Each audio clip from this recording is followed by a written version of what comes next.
नया एविडेंस उनको भेजिए, उस एविडेंस की बेस पे उनसे बताएं कि जी मुझे 2 साल से ज़्यादा हो गए यहाँ पे रहते हुए, मेरा केस इतना स्ट्रॉन्ग इसलिए बनता है कि हमारी आर्टिकल 8 की लाइफ बड़ी स्ट्रॉन्ग है, उसकी बेस पे हमारा काम आगे चलना चाहिए। अगर तो आपने खुद अपने आप को रिप्रेजेंट किया था तो किसी वकील के पास जाइए। अगर पहले किसी वकील के पास गए थे जिन्होंने अभी तक और कुछ नहीं किया तो अपना वकील चेंज कर लीजिए। मेरे पास आना है तो मैं आपको यही कहूँगा, अगर मेरे पास आना है तो अपने सारे डॉक्यूमेंट्स लेकर आइए, मैं आपकी नई रिप्रेजेंटेशंस बनाऊंगा जो मैं होम ऑफिस को भेजूंगा, जिस पर फिर होपफुली आपको 2.5 साल की लीव मिल जानी चाहिए। ऑलराइट जी, अगला सवाल लेते हैं जी। Hello hello hello. जी। सत श्रीकाल जी। हेलो जी, वालेकुम सत श्रीकाल, ठीक हो? हाँ जी ठीक है, ईद मुबारक हो आपको जी। थैंक यू वेरी मच, बहुत शुक्रिया जी, बताओ। अच्छा, मैंने ये पूछना था आपसे। मेरे को यहाँ 10 साल हो गए यहाँ। हम्म। और मेरे पास मेरा अपना घर भी है यहाँ। हम्म। और मेरी एक डॉटर भी है, जो 1.5 साल की है। 1.5 साल की है, ठीक। हाँ जी, तो अभी मैं बाय वीजा नहीं आया था, मैं बाई दूसरे दूसरे ट्रक में आया था यहाँ। ठीक है। तो कुछ नहीं हुआ, ना फिंगरप्रिंट हुए मेरे, ना कुछ, ना मैंने कोई केस किया। इसके ठीक। लिए मैं जरा आपसे पूछना था भी क्या कुछ हो सकता है। ओके, आप मुझे ये बताओ, आप काम करते हो? अभी काम काम तो मैं करता हूँ तकरीबन, अभी काम इतना नहीं करता, नहीं कि करता हूँ। नहीं मतलब टैक्स वगैरह पे करते हो काम के ऊपर? हाँ जी, तकरीबन 5-6 महीने हो गए, उसका थोड़ा सा गैप पड़ गया 5-6 महीने का। ओके, चलो अब आप गौर से सुनो, मैं आपको जवाब देता हूँ। ठीक है, एक एक हाँ हाँ, बताओ। एक मिनट जरा, फोन काट दूं कि कंटिन्यू रखूं मैं नहीं इसको। नहीं, आप फोन काट दो, आप बैठ के आराम से टीवी पे सुन लो, मैं आपको आराम से जवाब एक देता एक हूँ। मिनट जरा, मैं टीवी को ऑन कर लो, इसलिए मैं जरा बंद कर दिया था टीवी, प्लीज अच्छा चलो, भैया। अब आप ऑन कर लो, मैं थोड़ा सा रुक के जवाब देता हूँ, मैं आपका सवाल रिपीट कर देता हूँ तीन। आपका ओके, सवाल ये है कि आपको 10 साल हुए यहाँ पर आए हुए। Thank you okay, are thank welcome you, जी। Bye bye. आपको 10 साल हुए यहाँ पर आए हुए, आपने अपना घर भी ले लिया है, यानी आपकी फैमिली भी यहाँ पर है, यानी आपकी फैमिली लाइफ एग्जिस्ट करती है, आपकी बच्ची है जो अब 1.5 साल की हो चुकी है। ये सारे फैक्टर्स को जब इकट्ठा करके देखा जाता है तो आपका केस उसमें जान पड़नी चाहिए, बननी चाहिए जान। अब कानून पहले क्या था, 9 जुलाई को जब उन्होंने चेंज किया, उससे पहले कानून ये कहता था कि अगर आपने 14 साल यूके में गुजार ली, लीगली या इलीगली, तो उस पर आपको स्टेटस मिल जाएगा। अब वो 14 साल की एप्लीकेशन खत्म कर दी गई।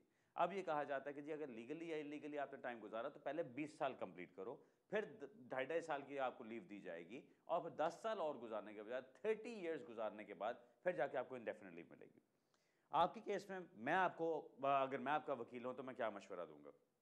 मैं कहूंगा अपने पिछले 10 साल की जिंदगी का एक एक कागज जमा करो, एक एक जर्रा जमा करो, एक एक बंदा जो आपको जानता है, जो आपको देखता है पिछले 10 साल से, उनसे लेटर्स लो, वो सब कुछ जमा करो।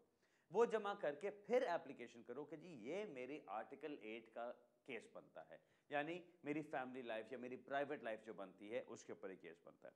घर आपने यहां बना लिया, आपने अपना काम चला रहे हो, यहाँ पे आप टैक्स पे कर रहे हो, लोग आपको जानते होंगे, अगर आपकी कोई क्रिमिनल कन्विक्शंस नहीं है वो भी आपको फायदा देती। इन सारे फैक्टर्स को इकट्ठा करके इसकी बेस पे एप्लीकेशन करो। एप्लीकेशन आपकी मैं पहले अभी बता दूं कि रिफ्यूज हो जाएगी, क्योंकि जो नए रूल्स आए हैं वो कहते हैं कि जी रूल्स के मुताबिक 20 साल गुजारो तब बात बनेगी, आपको रिफ्यूज कर देंगे।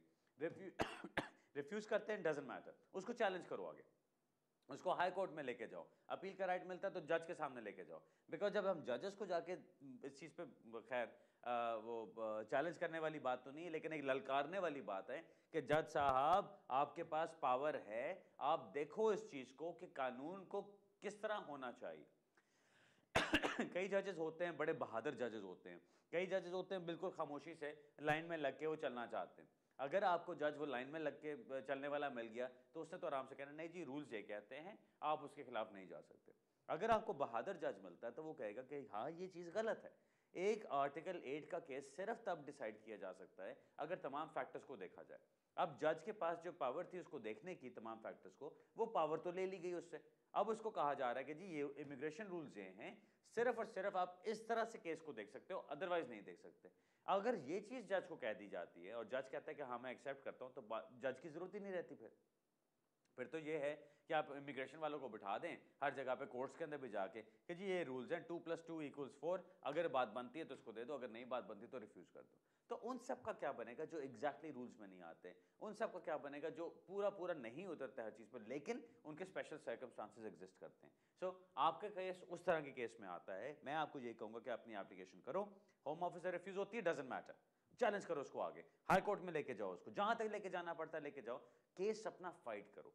क्योंकि जब तक आप उसको फाइट नहीं करोगे, अगर तो आप एक्सेप्ट करके बैठ जाओगे कि हाँ जी रूल्स चेंज हो गया, मैं कुछ नहीं कर सकता, तो आपको कुछ भी नहीं बनेगा। ओके सर, आपको सिर्फ इतना है, अपनी सारे डॉक्यूमेंट्स इकट्ठे करो, अपना सारा कुछ इकट्ठा करके नई एप्लीकेशन करो। रिफ्यूज होती है, डजंट मैटर, चैलेंज करो उसको आगे तक, जहां तक भी लड़ना पड़े लड़ने वाले बनो उसमें। ऑलराइट जी नाज़रीन, अब ब्रेक की तरफ चलते हैं, ब्रेक से वापस आके और कॉल्स लेते हैं, मिलते हैं थोड़ी सी देर के बाद।